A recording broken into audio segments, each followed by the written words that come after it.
Hey guys, so I'm back today, and I'm going to be taking you guys through an abbreviated version of the affidavit. I must say, I saw in coming onto this live, I saw on my recommendations, Gray used an animated version of the probable cause, I think about 6 minutes long. I haven't watched it, but I think it probably is well worth watching. It's definitely something I think I would have done um, if I was sort of back home and had a bit more time. So make sure you do check that out. So this isn't going to be a very long. I thought I would be kind of wide awake at 11 p.m. I'm actually feeling quite tired. I've also got a little bit of a cough, so please excuse that.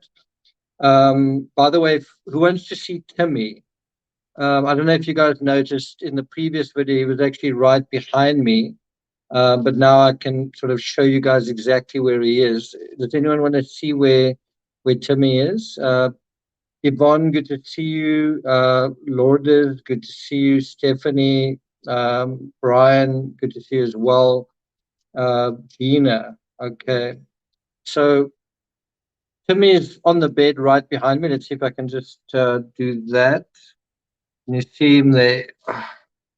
There he is, relaxing. While his master's working, Timmy is having a good snooze. So we did actually have quite an arduous day. I think we must have walked 6 miles in total. I'm pleased to say that my knee is doing quite well despite walking so far. But the idea is to actually try and do a bit of, try and strengthen the body because it got to a pretty weakened state. So that has been done on purpose. Thanks a lot, Lisa McGuire. Appreciate that. Let me get to comments I can highlight. Thanks so much for that. Lisa was saying, aren't you supposed to be resting? I am supposed to be resting. The place that I'm staying in, this place doesn't have, it has got a TV, but the TV is not sort of activated. So it's sort of got a remote control without batteries. So I probably would have watched a movie in the last hour or two before bed, and instead of doing that, I'm keeping you guys company, or you guys are keeping me company. So that's really the thinking. Right. So shall we get started? So we're going to deal with 5 key insights. This is really just an abbreviated version from the 7-page affidavit. So I don't know what you guys felt. I was quite frustrated that in the 7 pages, the 7 pages of the affidavit seemed to almost entirely lack fireworks. There was sort of very little in it that was really surprising. Not nothing, but certainly less than one kind of expected. So just kind of neither here nor there. So what follows is a distillation of what has come to light that's new, and is material and or has merit, right? So of the 5, the first one we're going to deal with is the first key insight is CCTV from the Hoosier Harvard store, right? We didn't know about that. We didn't know that there was CCTV. And it turned out that there was quite a lot, and it was pretty useful.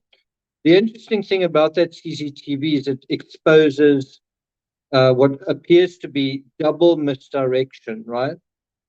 So I don't know if you guys remember, we did do some analysis on misdirection in this case, in the Delphi case, and now we actually see confirmation of that. And so the misdirection is literally misdirection in terms of direction. Which direction did the killer come from?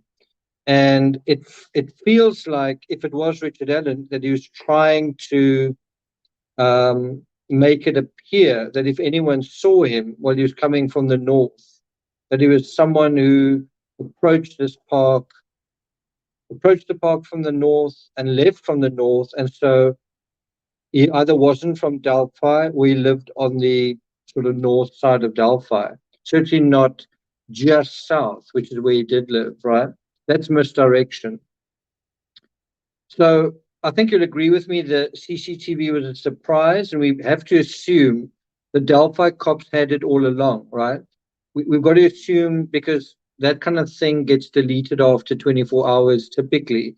So we've got to assume that they had it in their archives for whatever, 5.5 years. But although they had no idea what the details meant, right? So they had it, and there were vehicles in it, and this and that, but they weren't quite sure what the contents of that CCTV meant. One huge blooper from the cops, I think, is, besides losing track of Richard Allen's own testimony, placing him at the scene, including on the bridge. I mean, he wasn't only at the scene, he was on the bridge. He said he was on the bridge. And at the time of the crime, he said he was on the bridge roughly at the time that this crime occurred. Was that the CCTV placed Richard Allen's vehicle in a very suspicious spot as well. It's not just that his vehicle was there, but it was sort of backed up, right?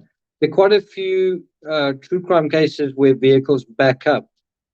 Chris Watts, Scott Peterson, Casey Anthony. So you can add to the laundry list of aspects that are often suspicious, such as doing laundry while backing your vehicle up when a crime occurs, is also, I guess, one could add to that list, right? All the cops that you do, if you think about it, was verify where Allen parked. So he said he parked at the Farmers Bureau, and then discover that he'd lied about that, right? He didn't park at the Farmers Bureau. He parked at, I think, the Child Protection Services building. So why did you lie about that? Where did you actually park? And if they just sort of dealt with that, what else could you have lied about? Perhaps done a search of his home and found what clothing he had, right? Found the gun, right? It ought to have been game over within a few days. Just think about it. If they had just followed up on what he'd said, that he was there and that his vehicle was there under suspicious circumstances, and he'd lied about the vehicle being there, being where he said it was, it could have been game over within a few days, not 5 to 6 years. They could also perhaps, well, they could have asked him, can we do a polygraph test? One wonders whether he would have consented. But you see how the details matter. Just in terms of, we've got CCTV, let's see what these vehicles are and who they belong to. Now, in terms of Allen's possible double misdirection, we've got two aspects. The first is that he approaches from the north, right? He lives due south, but he approaches from the north in a vehicle, and he shepherds his prey towards the south before shepherding them back across to the north side, right, of the Deer Creek, where he has his getaway vehicle waiting. So it's almost like he's saying, I'm trying to misdirect your attention to the south by having them walk across the bridge, but obviously he's trying to get them away from the public access as well, right? But then takes them back to the north because the south is getting quite close to home. Do you see that? So he then shepherds them across to the north side of Deer Creek, where he's got his getaway vehicle waiting. Not right there. He's still got to walk along a road. That is one of the biggest what the ifs, is that he's actually committed a crime. The perpetrator is committed a crime. His clothing is full of mud and blood, and he's walking literally in plain sight along the highway and is actually seen. Again, you could say if he was apprehended right then, if someone stopped, it would have been game over as well. So the misdirection is potentially that he's trying very hard to show that he wants to be on the north side, suggesting he lives on the north side, or suggesting that he does not live close by on the south. Does that make sense? Okay. The second misdirection is also that he is recorded heading across the bridge towards the south. Now, this is either an intentional misdirection where he knew it was recorded, or an unintentional misdirection where he didn't know, but it nevertheless confused investigators trying to think, okay, which way did he approach from really, and which way did he exit from, right? Can you see that whether this was intentional or unintentional, it seemed to work? It was very difficult to figure out from which direction the perpetrator arrived at the reserve and which direction he left. So this channel actually got it wrong. We thought, or I thought, that he arrived from the south in a vehicle. What was a little bit difficult to figure out is if he did arrive from the south, I doubt whether he would have just crossed over the bridge. But if he didn't cross over the bridge, how did he cross over? You could say, well, he just went across the creek, but then the bottom of his jeans aren't wet, right? So that should have been kind of a big clue that he must have approached from the north. And it seems very unlikely that he would have crossed the bridge twice.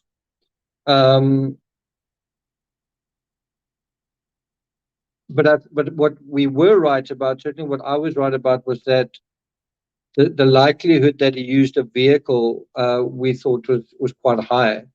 I think Stephanie believed that quite strongly, and over a period of time, I thought that was more and more likely. But I actually thought he may have used a vehicle to get certain supplies, something to tie them up with, some sedatives or whatever. And turned out that that wasn't the case, that the vehicle was to get him there and then to get him away from there, but also wasn't even parked that close to where he executed the crime. So as I said, it's not always the most practical or efficient route that a perpetrator takes. Sometimes they make mistakes. Sometimes they don't come up with the best strategy in terms of committing a crime. And that's sometimes, I mean, you don't tend to think about how did the criminal come up with a strategy that's not the worst and not the best, something in between. But anyway, maybe it's something to bear in mind in the future. There's also potentially a third misdirection in that the girls' clothing was found to the south of their bodies, suggesting that is the direction the killer left, right? Do you guys agree that that could be a misdirection, or do you think that that's just what was going on? I mean, he could potentially have taken the clothing to the north, and that would have suggested the direction that he went. The area where the clothing is left behind suggests that's the way he was exiting. Do you guys agree with that? Let's have a look at some of your comments.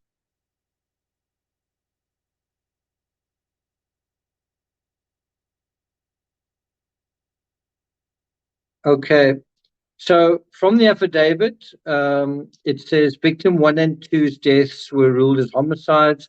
Clothes were found in the Deer Creek belonging to victim 1 and 2, south of where their bodies were located. There was also a .40 caliber unspent round less than 2 feet away from victim 2's body, between victim 1 and 2's bodies. The round was unspent and had extraction marks on it. Now, what's quite interesting with that is we don't actually know how far the bodies were apart. We know that the unspent round was between the two bodies. We know it was very close to victim 2's body. We don't actually know who victim 2 is.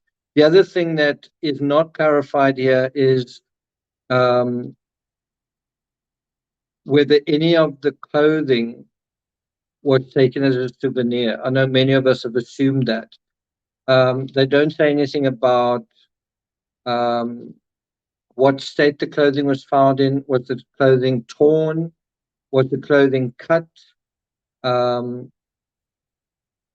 Was there blood found on certain kind of clothing? What items weren't part of the clothing that was recovered? For example, underwear or perhaps jewelry or something. Okay, now think about it. Why would law enforcement, for example, not want to release details of the CCTV footage? Let's say they had the CCTV footage. Why would they not want to release that? Why would they not want to say, okay, so we've got audio of Bridge Guy, we've got video of Bridge Guy, and we've also got the CCTV. Why would they want to hold that back, do you think? So I think on the one hand, the perpetrator may have sold his vehicle. So he may have thought, cheapest, they've got that. I better get rid of my vehicle in a bid to disconnect a major piece of evidence to the crime, right? I mean, the vehicle is a major piece of evidence. Incidentally, this piece of evidence was driving by the sheriff's office every time Alan went to work. It certainly looks that way, right? On the other hand, if Ali did release the CCTV, just think about this. Imagine if law enforcement did release the CCTV. It's hard to imagine the true crime community seeing it wouldn't have figured out the car riddle. Don't you think they would have gone through everything with a fine-tooth comb and figured it out? Don't you think between the true crime community and the community in Delphi, they would have started to at least match the vehicles in the video with actual vehicles in Delphi? And so if they'd crowdsourced that aspect, could they have solved the case? I'm talking about law enforcement and the true crime community. Couldn't they have solved the case lickety split really, really quickly? I mean, how long would it have taken locals to figure out whose vehicles seen in the CCTV belong to? Obviously, you'd need a bit of hand holding and handshaking, connections made between true crime and those in Delphi, but I'm pretty sure that that would have happened. So I think you could say perhaps it was a mistake to not release that as evidence much earlier.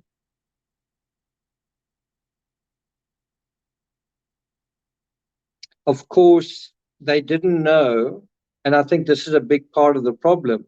They didn't know that the perpetrator was a local. I think there was a strong assumption, certainly at some point, that the perpetrator wasn't from around there. That I think it was the sheriff who said something along the lines that evil occurred, and you kind of get the idea that he's a strong Christian guy, that evil came to Delphi, but that came from somewhere else. It didn't come out of Delphi. It came from somewhere else and then left again, right? And I think if you have that perception that we are good, we are good people, well, then evil, you have that psychology that evil's got to come from somewhere else. And so I don't know whether that is very helpful to think of it that way. We are all capable of criminal behavior. We are all tempted. We are all capable of having a really bad day. It's not, and I think it's not very helpful to think of things in terms of good or evil. I think you need to think of it in terms of psychology. I think that's a better way of thinking about it. How much is someone stressed? How much is someone anxious? How much is someone an outsider? How much must someone play nice in a nice community and struggle with that possibly? Okay.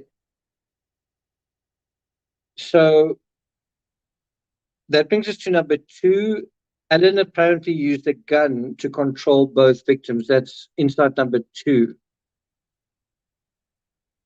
That kind of wasn't a surprise.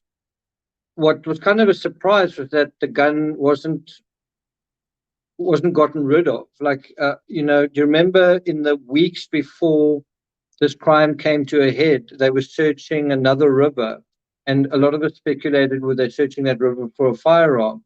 Well, incredibly, the firearm that apparently was used here was never thrown away.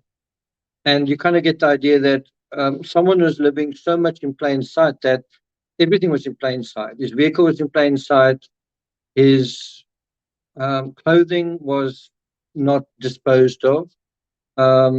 Everything was kind of in plain sight in a way, including him and including going by the sheriff every day.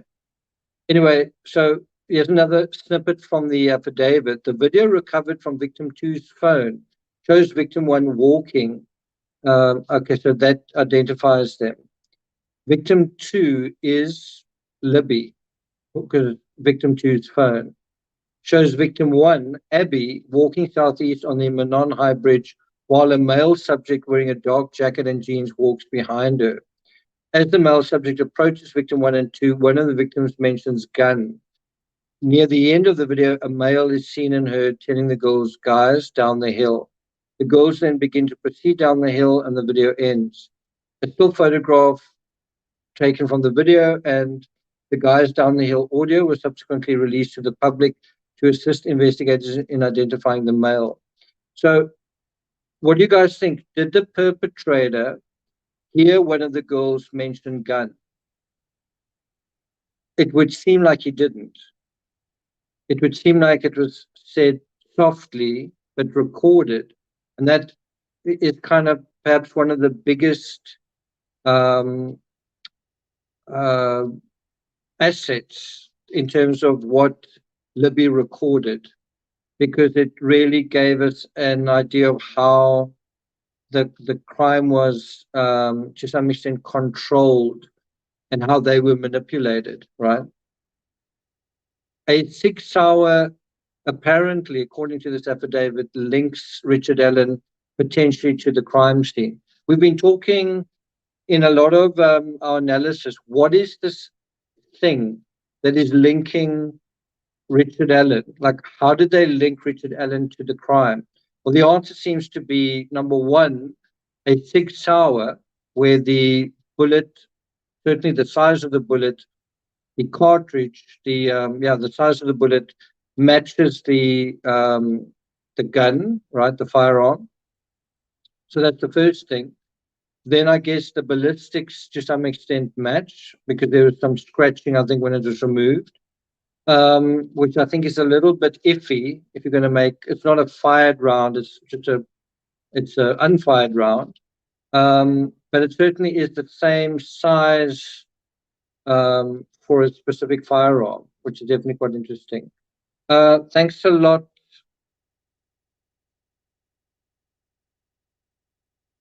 Thanks a lot, Margaret Sabinski. Let me just put that up. Thank you. Helena says, would it have been wise for the girls to run once realizing the gun? Would you run? I think it's easy to say in hindsight, but I think the fact is they both died. And I think if they knew that they were both going to die, if they didn't do anything else, I think they probably should have run. Also, him firing would have damned him. So maybe he wouldn't even have fired. Maybe it would have been too much of a coward to fire. So I think they should have made a pact with one another, choose their moment and split up in two different directions. But I don't know how well they knew the terrain. I don't know if they knew which way to run. One thing they could have done is possibly, in terms of when they crossed the river, run across the river, like that, like opposite directions, and even sort of dove into the water. Easier said than done, and maybe it would have cost someone their life anyway.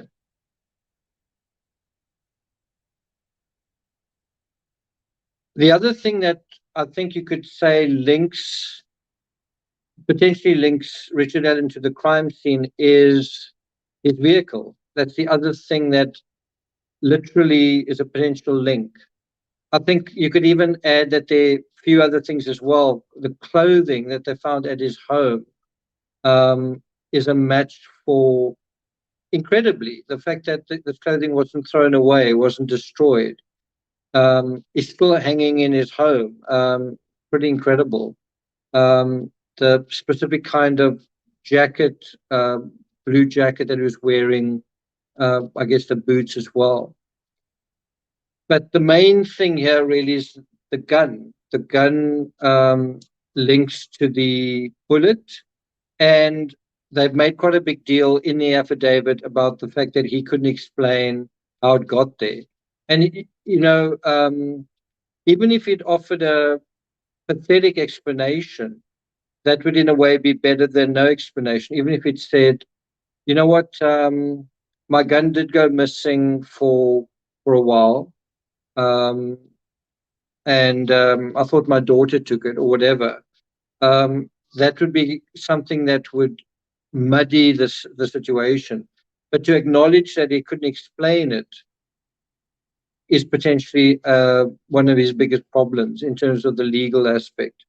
So that's two. So the first, just to review, the first insight is CCTV from the Hoosier Harvard store. That was something we didn't expect. Number two, he used a gun to control both victims. We assumed that, now it's been confirmed. But then there's also, right alongside that, although a gun was used to control the victims, it apparently wasn't used to kill them. That's the third insight. So a gun is used to manipulate them, but it's not actually the murder weapon. So what is the murder weapon? Well, the murder weapon is potentially a knife. The word knife/knives appears in the affidavit. In the probable cause with Ron Logan, I'm trying to remember how it goes, but there's a word that is redacted that we assume is knife. And then it says somewhere something about a sharp object. So, doesn't it say something about a sharp object or stabbing wounds or something like that? But anyway, you do infer from that a knife, and so here's confirmation of that. I think a knife was likely preferred in that it could bring about a silent kill, certainly quieter than a series of gunshots. So you do have to wonder, if the two girls had run away, would Richard Allen, if it was Richard Allen, would he have fired? Would he have given away his position? What do you think the answer is? Number four, a witness saw a man in muddy and bloody clothing walking along the CR 300 highway. That is, to me, incredible, is that it's almost like, if you think about it, the perpetrator was seen like every step on the way. He was seen on the bridge by somebody else. I'm talking about besides Abby and Libby. I think within the first 50 feet of the bridge or something, he was seen. He was seen by quite a few other people. His vehicle was caught on CCTV. He was seen leaving the crime scene. And all of this, incredibly, he still wasn't caught, despite being seen by numerous people. As far as I'm concerned, I don't know what you guys think. As far as I'm concerned, this is the biggest what if of the five insights. That he was actually walking in plain sight and seen, apparently, after committing double murder. And I think you can kind of see there how he, there's that image of him with a picture of Bridge Guy over his shoulder in a bar, and you kind of get a sense of duping delight from that. I think the fact that he knew that he was walking down this highway and they still couldn't catch him. He must have thought he was a bit like Wyatt Earp, where all these bullets whiz by him and not a single one hits him. He made so many mistakes, and yet somehow people just had a problem with limited attention span. Don't you have that sense? Let's have a look at your comments.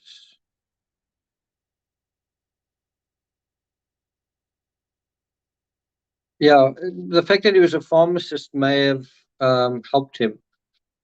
Okay, so I'm just reading here from the affidavit. Investigators believe that after the victims were murdered, Richard Allen returned to his vehicle by walking down CR 300 North. I'm sure Gray Hughes animates that aspect, but you do really want to make sure where that road is and how far he may have walked. Investigators believed he was seen by someone walking back to his vehicle on CR 300 North with clothes that were muddy and bloody. Investigators spoke with Redacted, who stated she was traveling east on 300 North on February 13th and observed a male subject walking west on the north side of 300 North away from the Menon High Bridge. She advised that the male subject was wearing a blue-colored jacket and blue jeans and was muddy and bloody. She further stated that it appeared he had gotten into a fight. So that is what a good look this witness had. She didn't just see someone in passing. She thought, wow, it looks like he's just fought with someone. Investigators were able to determine from watching the video from the Hoosier Harvest store that Redacted was traveling on CR 300 North at approximately 3:57 p.m. It also makes one wonder if, well, we don't know exactly when they spoke with this witness, but if they spoke to this witness really early on, they could theoretically have gotten a scent trail, even a blood trail, if they'd nailed down exactly where he was walking, as I said, fairly early on.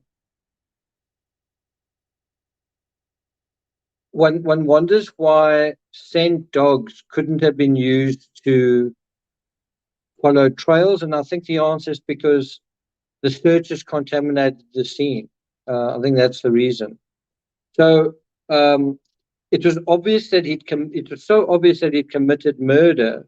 The witness believed rightly that the perpetrator had gotten into a fight. So you literally had someone seeing the perpetrator moments after he committed the murder. So you really get the idea of, like, how on earth did he get away?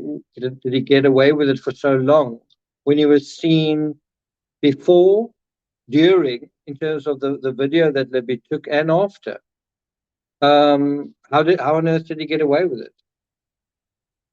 And then that brings us to the fifth key insight. The murders, staging, and covering up took approximately 2 hours.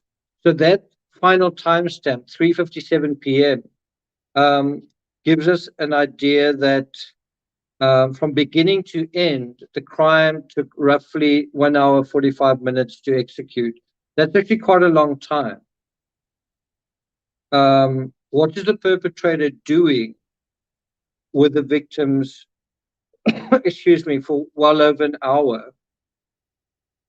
We can only imagine, and it is definitely, it's something, I don't want to say unfathomable, because it's not unfathomable, but it's certainly something that must have been quite horrific. And I've got to say, I'm saying this here because I think it would maybe be perhaps insensitive to say in a live about the Idaho murders, but I think it's a little, I think it's not being authentic. I think it's not being honest. If someone dies in a knife scenario and to say they didn't experience any pain, and they died instantly. You don't. You don't die instantly. You do experience pain. Maybe that is making that person feel that it's not so bad, but I don't think that is the right thing to do. I think you've got to be real about what was experienced. I think it was probably probably the most painful experience in terms of the Idaho 4, the most painful um, uh, injury that they'd ever experienced. Um, and I think the same goes for Abby and Libby. And I don't think it's right to minimize things like that. I don't think it's true, and I don't think it's right to do that. I think because it was so painful, we've got to be um, what's the word, strict on ourselves and work hard to find justice, not pussyfoot around the details, not try and mitigate or minimize what needs to be done, not make excuses, not allow law enforcement to take 5, 6 years, whatever. I think something that's missing perhaps in this case is that law enforcement, I think, need to uh, kind of acknowledge that they could have done a little bit better than they have done, right? So anyway, in terms of the crime taking approximately an hour and 45, I don't want to go into the details, but I think um, the perpetrator, to put it simply, exercised his fantasies. I think the fact that he passed all these red flags, that somebody saw him, that he parked in a way that CCTV could pick him up, that someone saw him walking back. All of these things were risks that he took, but I think because he was so caught up in his fantasy, this is why he committed the crime. And he obviously um, gratuitously enjoyed, what he was doing for quite a substantial time. Um, as horrible as that sounds. There are other insights as well, including the type of clothing seen in the video, the type and color of the vehicle, and also the fact that no digital or social media evidence is mentioned whatsoever in this affidavit.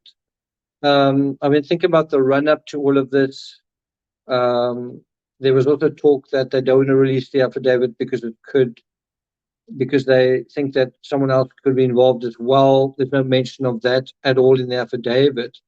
I thought there could be something to the fact that the affidavit's 8 pages long, but then it cuts off on page 7. But we've seen now that page 8 basically just has signatures, as Git said. So there's not really any inferences to draw from that.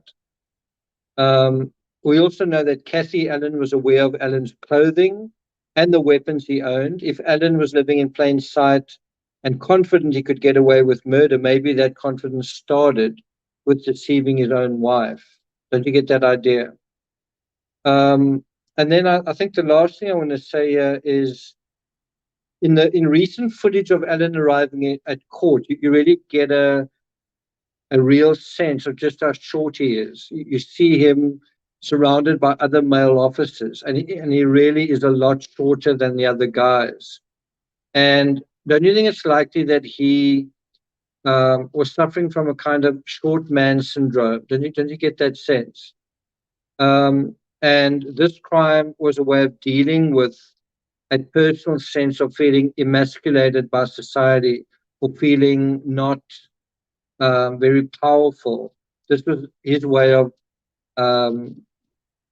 getting power back, that sense of power and control and agency that I guess he lacked in some way. But then you get that sense. When you see him, he's just such a small guy, and you sort of wonder, was that an artifact from high school? How was he treated by other men in high school? Um, and how was he treated by the woman as well? One wonders.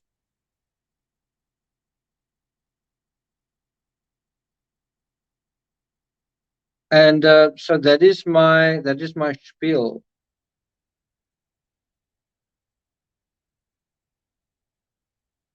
So Stephanie did comment on this particular script, saying, "I don't think Richard Allen lied about where he parked.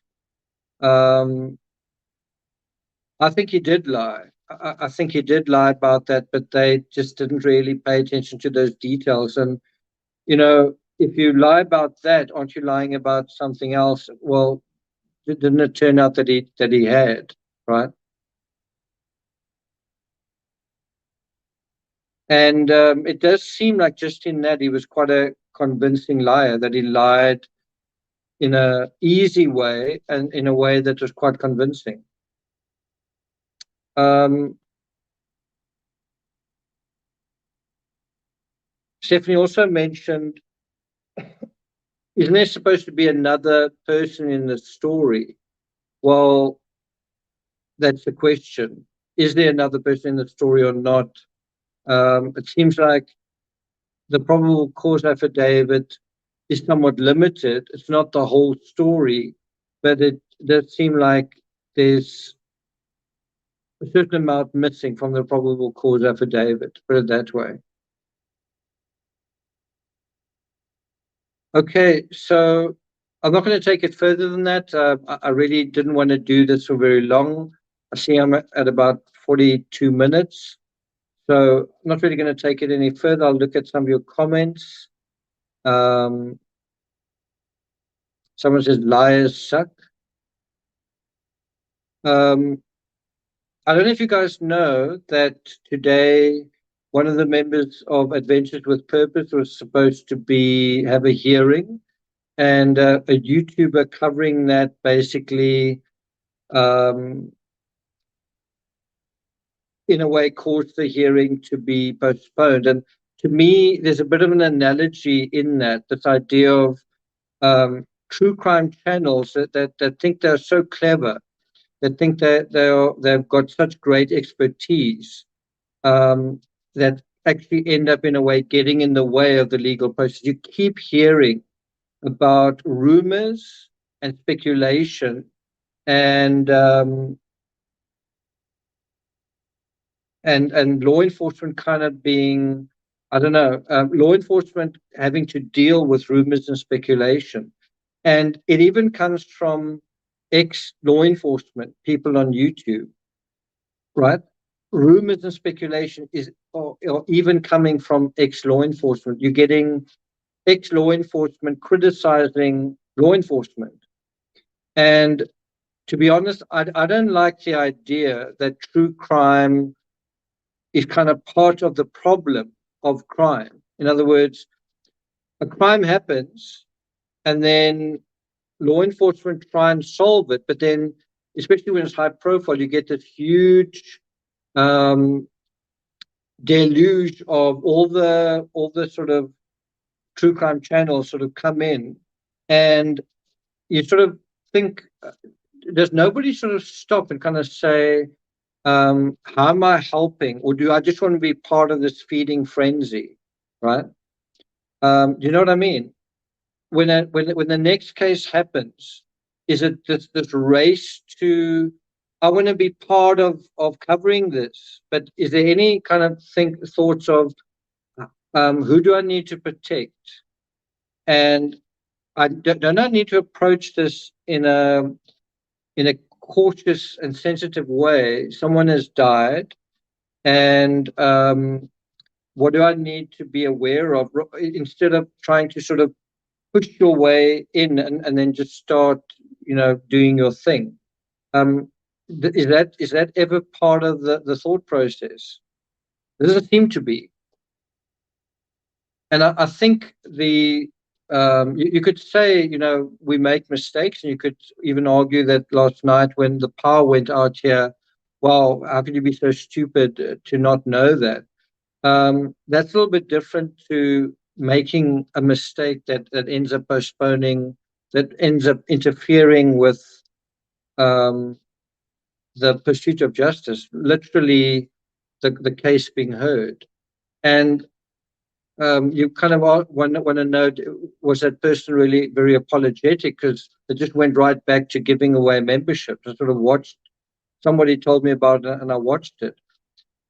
All I'm trying to get at is, I think that there's a certain amount of recklessness within the true crime community. There's a recklessness with other people's identities. There's a recklessness with speculating. There's a feeding frenzy where I make money and I get a lot of views at the expense of others, and I really don't care as long as I'm doing very well. And I don't really think that that's right. Um, I really don't think that that's right. But doesn't really matter what I think. It matters what you guys think. It matters what you guys, the true crime community, the audience think. And I know that a lot of my members have spoken up here and then just been completely sidelined or blocked or whatever. And you kind of get the idea that these other channels act like tyrants. If they don't hear what they want to hear, then you're out. They don't actually listen and go, maybe I don't like you because you disagree with me, but maybe you've actually got a point. It's like, I'm not hearing what I want to hear, so out, you're gone. So I don't know. That's just something that's kind of been on my mind. I must say, while I've been on holiday, I really haven't missed the bickering and the nonsense that I was experiencing on YouTube when I left. And I think one of the things the courtrooms are feeling is that we need to push YouTube right out of the door. Like YouTube have no place pontificating about these cases. They don't know what they're talking about. The only thing that they bring to the table is interference. They interfere, they criticize. There's nothing good that comes out of that whole thing. And that's a shame. And it's like the court belongs inside the courtroom. And what is happening constantly is no, let's make the court of public opinion. And that is where I feel the true crime community is headed, and it's not the right place. The court of public opinion may be a really powerful court, but it's not the court. It's not justice. Kangaroo courts and witch hunts aren't justice as much as true crime channels think it is. It's not. And we've seen the biggest true crime channels all make the same mistake this year because they were so convinced that they knew what was right in their assessment. Actually, there are people far more educated than us, qualified lawyers, judges, people that deal with the information in a much more systematic manner, and they are professionals, and they need to be allowed to do their jobs. The true crime community and this whole idea of justice, it seems to be almost the opposite. That's why I've been calling it fake crime and crap crime and witch hunts and all this kind of thing, because so often we seem to get it wrong, right? That's a shame. That's a shame. One area where I think there's a little bit of hope is, has the true crime community learned from the Kylie Rodney case in terms of the Idaho case, or are they accusing people falsely? So far, what I've heard, I haven't really paid much attention. I'm not really looking at other channels, but so far what I've heard is there's not a lot of that stuff going on. But I think part of that is because law enforcement have addressed rumors and they've contradicted rumors, and they've said that's not true, that person's not a suspect, which I think in a way is good and necessary. Maybe that is what was lacking in the Kylie Rodney case. Maybe that was what was lacking. True Crime Collective says they get it wrong on purpose to raise revenue. I think it's a combination. I think sometimes they know that they speculating and speculating recklessly, and if that takes them in a certain direction, that's what people want to hear. We had that with Nicole Kessinger in the Chris Watts case. People wanted to believe certain things, then they go in that direction. They go where the money is and the popularity is. Um, but I think there are some cases where someone legitimately believes something and that they're just wrong.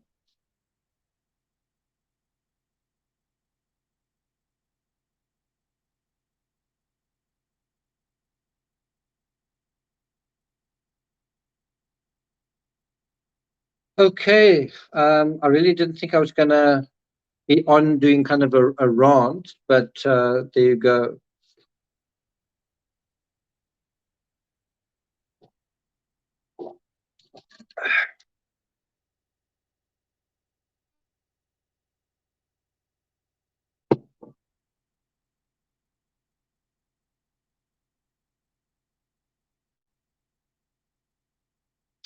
Bird Flipper says I got a good laugh out of Alan's attorneys asking for a recognizance bond. Rika says in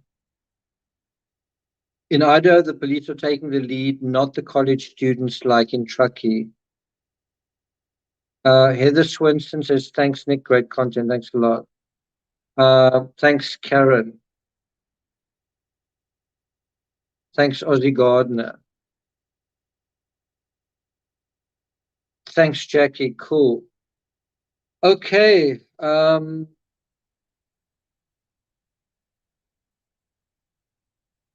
What's also quite interesting is this particular member from Adventures with Purpose isn't in the news at all. You would imagine that his case would be in the news, and there's nothing.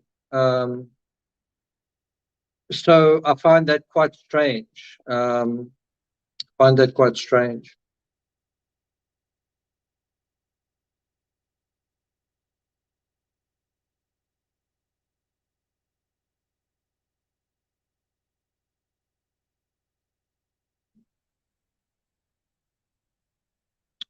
What does Run the World say?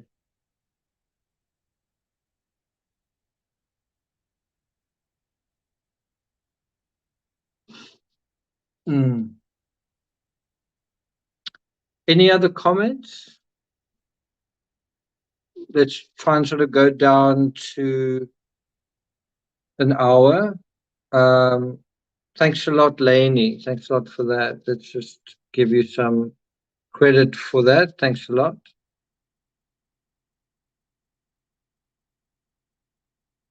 So, just on a separate subject, I was walking on the beach today, saw a bunch of dolphins, nothing like what I saw yesterday. Yesterday, they were much closer and they were like 10 at a time, surfing in the waves. Really was quite incredible. This time, a lot of dolphins, but they were a lot further out. And they again went up the beach and down, jumped out the water as well. But it reminded me of when I was a pretty top triathlete. I actually once swam with a pod of dolphins. Literally, I had my flippers with me, I had my goggles. This is like competitive swimming gear, and I sort of went out into the rocks in front. And the next thing I was swimming literally with wild dolphins. Was quite a perhaps risky thing to do, but it was also one of the most amazing experiences I think I've ever had in my life. So yeah, it definitely was quite amazing. They were in front of me, behind me, left, right, below me, and the I could just hear all these whistles in the water. It was really quite incredible. And I do think it's important we deal with death and pain and tragedy and trauma. One's got to find the antithesis to that. One's got to come back to kind of a sense of balance. sunshine, the light, life, nature, beauty, color. One's got to also look for that occasionally. The details matter in terms of crime, but the details also matter in terms of life, don't they? Um, I I kind of want to have this conversation with my patrons, but I might as well just mention it here. I really want to bring a couple of you guys, half a dozen, maybe a dozen of you, over to South Africa, and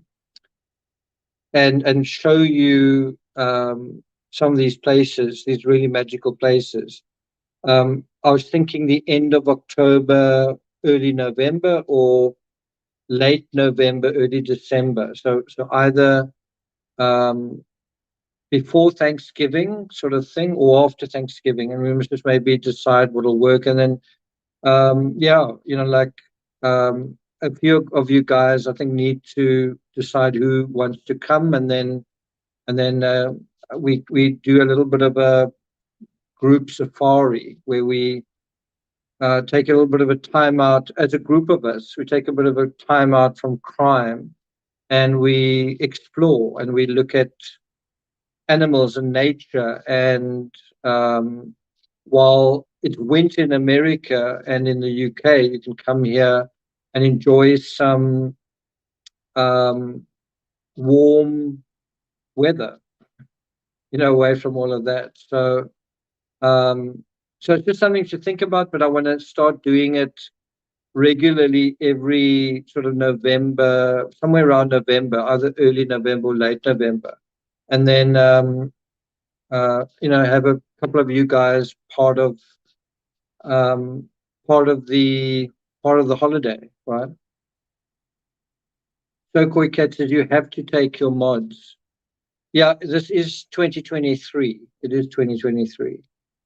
So we must kind of start deciding who's in and just make a decision. I've kind of got to book certain places, but we really just need to know who's definitely coming, and then be ready next year. That's really as much as it is. Magical Mother says, "I'll live it vicariously." Okay.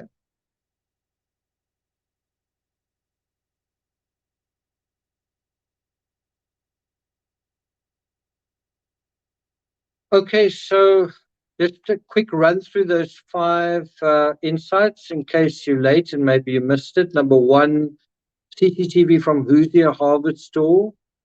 Two, Alan apparently used a gun to control both victims. Three, although a gun was used, it wasn't used to kill them. Number four, a witness saw a man in muddy and bloody clothing walking along the C300 highway. Pretty incredible. Five, the murders, staging and covering up took about 2 hours. I actually think it's something beyond that. It's not just the murders; it's also the another aspect to it. I'm not going to say what it is, but what led up to the murders, and that's the fifth one. Yeah. Okay. Ozzy says, I want to see the elephants. The elephant's not far from where I am, that my co-author actually rode on one of them. So you can actually ride elephants not far from here. So Run the World says, does anyone think Keegan Kline is still somehow involved? What do you guys think regarding that? Yeah, that's quite a good point. Stephanie says, I would like to see the store camera footage now that we know it exists. Well, yeah, who knows? You would imagine that more and more of the discovery will be released, and also, when this goes to trial, probably we will see that. one wonders whether you're actually going to see a person walking, getting into his vehicle as well.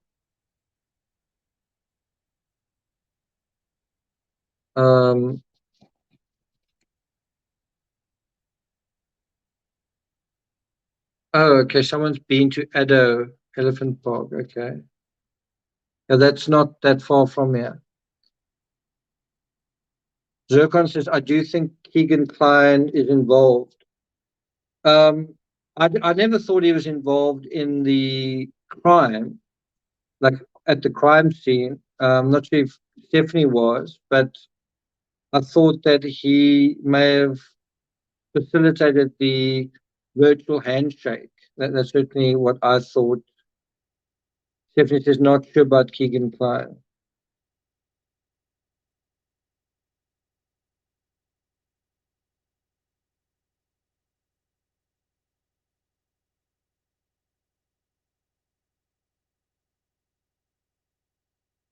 Okay. Shall we take another look at Timmy? There he is warming my pillow for me. Thanks a lot, Timmy. Hope you don't have fleas. Okay, so that's it from my side. I don't think you're going to hear from me for a couple of days. So I hope you have found this live worth it. I did think it was just important to clarify what we dealt with previously in something that was just a bit more concise. Would have actually have liked to have done it in about half an hour, but there you go. Um, yeah, I just blend in with the covers. Timmy actually bumped into his doppelganger, really handsome dog, also with exactly the same blue sort of harness on the beach. Quite a Had quite a pretty owner as well. Thanks. Enjoy the rest of your break. Thanks a lot. Uh, Love your t-shirt color. This is the You can't quite see it in this light, but this is very much the same color as the lagoon in Longabon in Cape Town. Some incredible blue colors there, that's for sure. Um, okay, so I want to thank you guys for joining me, and I also want to just encourage you guys to. You guys are part of my community. If you go out to other channels, please keep them honest, hold them to a high standard. Let's make true crime community about the truth and not tolerate um, low standards, crap, rumors, and all that kind of stuff. Let's take a stand against that kind of thing. Um, we need to be part of the solution. We need to be part of the fight for justice. And it seems to be lost along the way where certain people are trying to make money. And it needs to be about truth and true crime, not about making money. The primary object here should be about truth and justice, not making money out of the search for truth and justice, right? The primary object should be about um, uh, a sincere and honest attempt to find the truth about stuff and to help facilitate the pursuit of justice, not make it more complicated, not make it harder, not make it worse, not make, whenever there's a high profile case, make there to be a side issue that law enforcement need to deal with as well. In other words, the YouTube community misbehaving needs to be a side issue that sort of sucks up resources from law enforcement that they need to deal with. That really needs to start stopping, and it's only going to stop if you guys see that it's happening and complain and show your lack of support and um, show that it's a problem. So whenever you're listening to a creator, ask yourself, is this person helping, or are they actually creating more problems here? Are they truly fact-driven? Are they sincere, or not? What's really going on?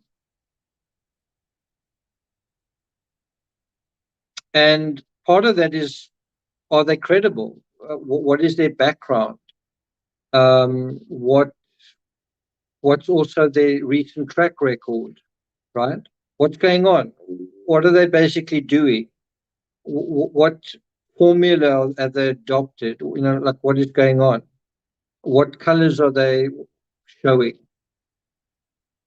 I mean, you guys are the true crime community. You can apply some of that analysis on YouTubers as well.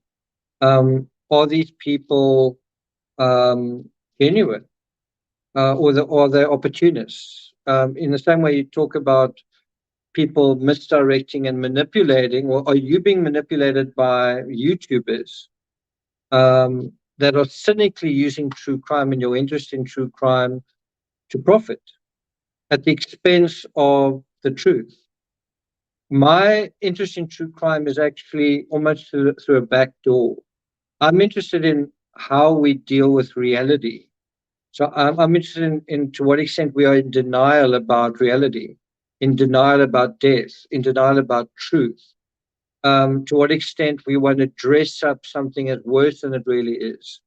Um, and just sometimes just how we are unable to see certain things, because we simply just don't see them, and then apply that to our own lives. And I find that's quite an authentic way of dealing with true crime. But what I don't appreciate is there are a lot of people in true crime that love the fact that you can play little games with reality. You can make up realities all the time. You can, oh, let's turn this person into a suspect. This is could this person be a serial killer? It's all about playing games with reality, and they don't realize that that kind of thing can actually be expensive in a person's life. If you aren't able to navigate and to interpret reality in your own life, it can actually be quite expensive. You might have to learn expensive lessons, right? Meanwhile, someone out there is actually playing little games at your expense.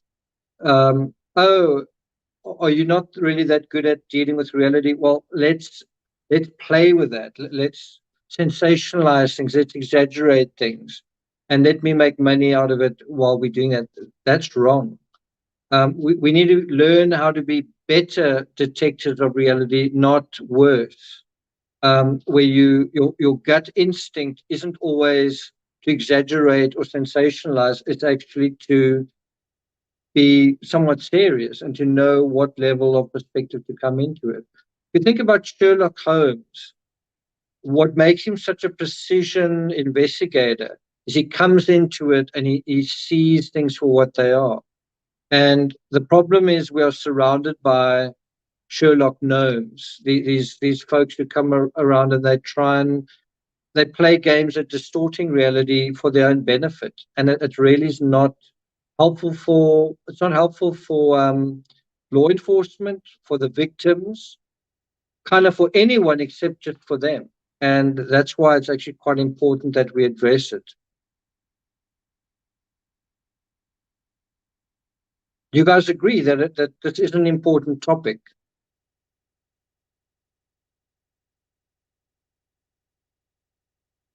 This is an important topic.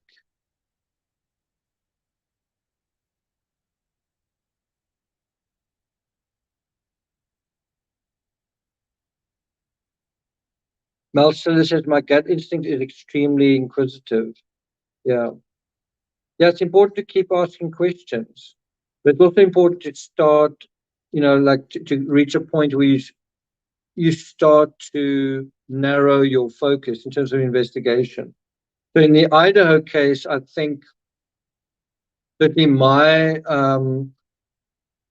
interpretation of it is we're looking at a involuntary celibate type person.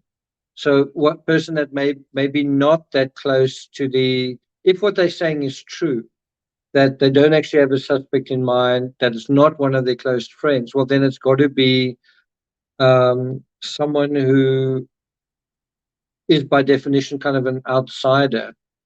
And it does make you wonder, in the Isla Vista case and this one, they both happened near the end of the semester. Was that because that sense of being outside of these parties was getting to be kind of unbearable? So we will be returning to that in later analysis. Okay, I think I'm going to end off now. Just want to thank you guys for being here, mods especially, members and subscribers. Also, thanks a lot for the super chats.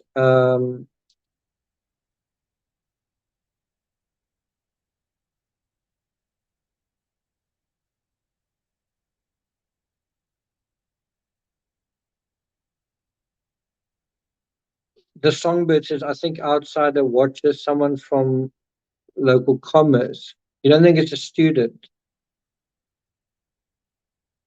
Yeah, I really agree with that from Yvonne. She says, justice has it hard enough without us mucking it up further. Absolutely.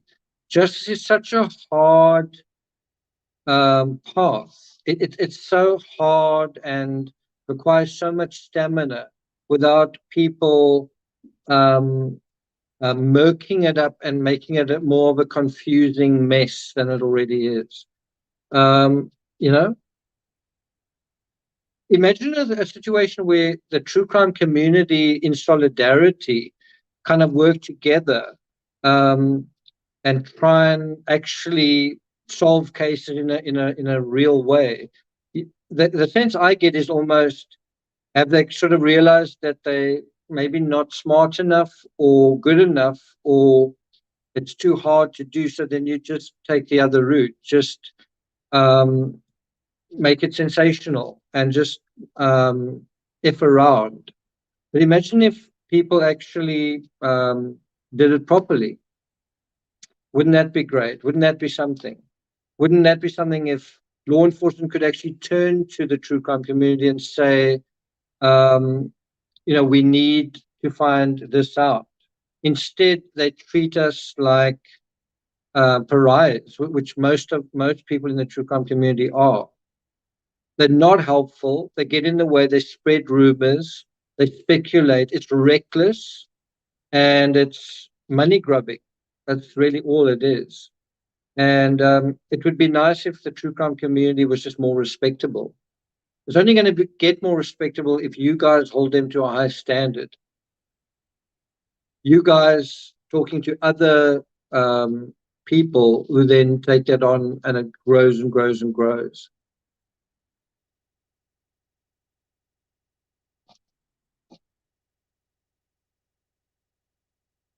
Okay, so that's my spiel. Thanks a lot to you guys for being here. I'm not going to see you for a while, but I will be back. So thanks a lot for being here, and I'll see you guys next time. Take care.